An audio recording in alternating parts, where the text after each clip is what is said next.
Milwaukee Judge Hannah Dugan has been found guilty of a felony of impeding an official proceeding and not guilty of a misdemeanor of interfering with an arrest. It is ultimately about a single day, a single bad day in a public courthouse. The defendant is certainly not evil, nor is she a martyr for some greater cause. This was a bad day, and she made basically the wrong choices. Law enforcement work is fraught with dangers, and our law enforcement officers put their lives on the line every day. Here, they were carrying out their sworn responsibility to execute an arrest warrant. When they perform their duties, they should reasonably be entitled to do so in the safest possible conditions. Judge Hannah Dugan is officially a convicted felon.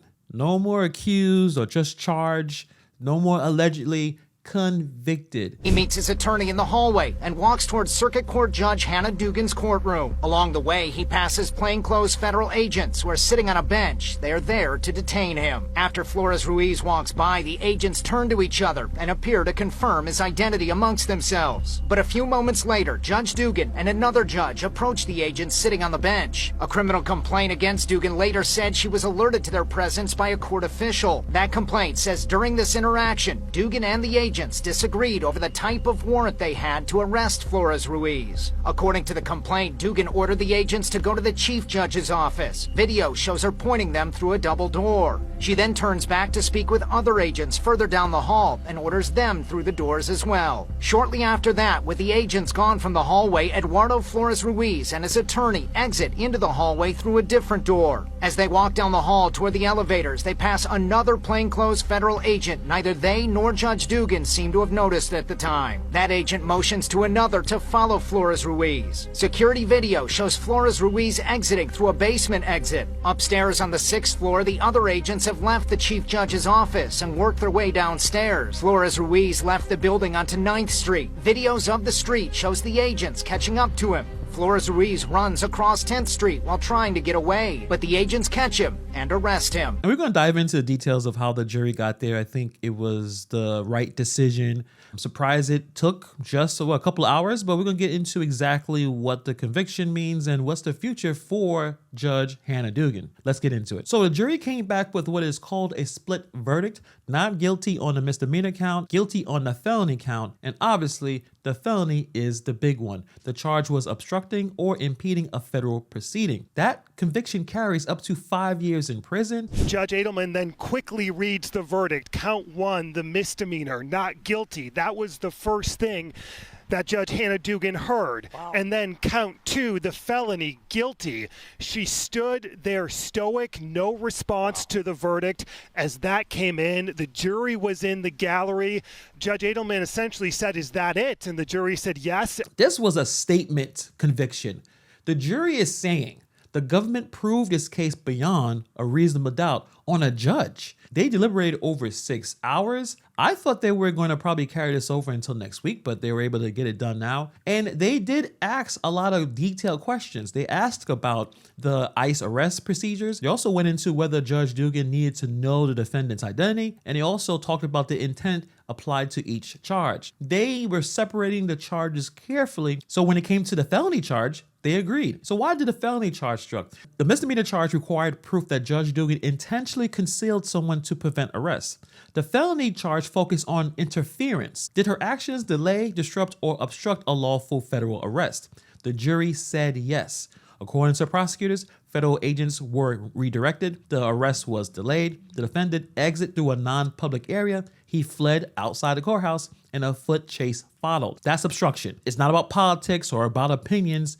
That's the conduct of what Hannah Dugan did that day. An important lesson also to take out of this prosecution, and the reasons for doing prosecution, absolutely necessary to ensure our safety, our security, upholding the rule of law, all of that depended upon abiding by those fundamental notions about why we do prosecution, why it is that sometimes people are in fact sentenced to prison Deterrence, both specific and general deterrence, all kinds of principles are going to be coming into play here. But it's important to distinguish, again, this notion that somehow there are bad people out there, and for that reason, we've got to put them in jail. After the verdict, the interim U.S. attorney spoke, and his tone was kind of neutral. This case wasn't about politics. He talked about Judge Dugan not being evil, but not being a martyr, not someone being made an example of. While this case is serious for all involved, it is ultimately about a single day, a single bad day in a public courthouse. The defendant is certainly not evil, nor is she a martyr for some greater cause.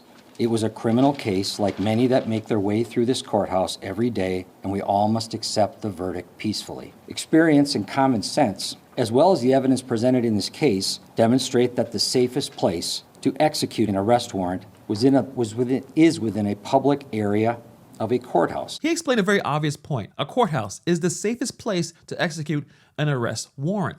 There's metal detectors, there's security, it's a controlled environment. Instead, he said Judge Dugan's actions pushed the arrest outside, into traffic, into danger, and that's where the line was crossed. What exactly is going to happen to Judge Dugan?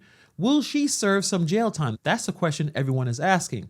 So yes, the felony charge carries up to 5 years of federal prison. That's the maximum, but obviously the maximum does not mean it's automatic. In reality, first-time non-violent offenders, especially in white-collar crimes or obstruction cases, often receive far less than the maximum and sometimes no prison at all. Sentencing will depend on several factors: federal sentencing guidelines, whether the judge believes that her conduct warrant deterrence, and whether the court sees this as an abuse of public trust. And that last part matters. Judges are held to a higher standard. Prosecutors emphasize that point repeatedly. This wasn't just obstruction by a regular person like me and you. This was obstruction by a sitting judge using her authority, her robe, and her courtroom. That can increase sentencing exposure. But that being said, prison is not guaranteed. She is, in her mid-60s? I think she's going to face probation, some home confinement, some fines, and a combination of those penalties. The sentencing judge will also consider that she has no criminal history and no one was physically injured. Thank goodness. Like I said, Judge Hannah Dugan is in her mid-60s, so regardless of what happens at sentencing, this conviction is career-ending. A felony conviction alone is enough to remove her from the bench under Wisconsin judicial rules. Even while appeals are pending, she cannot function as a normal sitting judge. So even if she never spends a day behind bars, her time as a judge is effectively over. You cannot be a judge with a felony. So what's the defense response? The case far from over, according to the defense team. We do want to read some statements here for you tonight as you're following up with us here. This is from the defense team. While we are disappointed in today's outcome, the failure of the prosecution to secure convictions on both counts demonstrates the opportunity we have to clear Judge Dugan's name and show that she did nothing wrong in this matter. We have planned for this potential outcome, and our defense of Judge Dugan is just beginning. This trial required considerable resources to prepare, and public support for Judge Dugan's defense fund is critical as we prepare for the next phase of this defense, that being the Judge Hannah Dugan legal team. They believe the split verdict is inconsistent, so there are going to be some post-trial motions, some appeals. We'll see exactly what happens here. I don't agree with the defense assertion that the split verdict is inconsistent. In my opinion, I think she should have had both charges, but to say that they said not guilty to one and guilty to other isn't that confusing. The felony charge is focused on interference. We can all see that if a judge is able to tell someone to go through a non-public exit, the ICE agents and that fellow judge that was next to her all realize that this is all weird. This is interference. Now, about the misdemeanor charge, about potentially concealing someone, I believe that she did, but maybe that evidence wasn't strong in the jury's eyes. But definitely interference happened. Now, this was a big political case, obviously, with the protests and obviously the back and forth between liberals and the conservatives. But when you really look at the case, it wasn't about immigration policy. It wasn't about liking or disliking ICE. It was about boundaries. Judges don't get to interfere with arrests. Judges don't get to reroute defendants. Judges don't get to freelance justice. Once a judge crosses from neutral referee to an active participant, all accountability is lost. That's why Judge Dugan is now a felon. But let me know what you guys think about this case in the comments below. Thank you for taking time to watch this video, and I'll see you guys in the next video.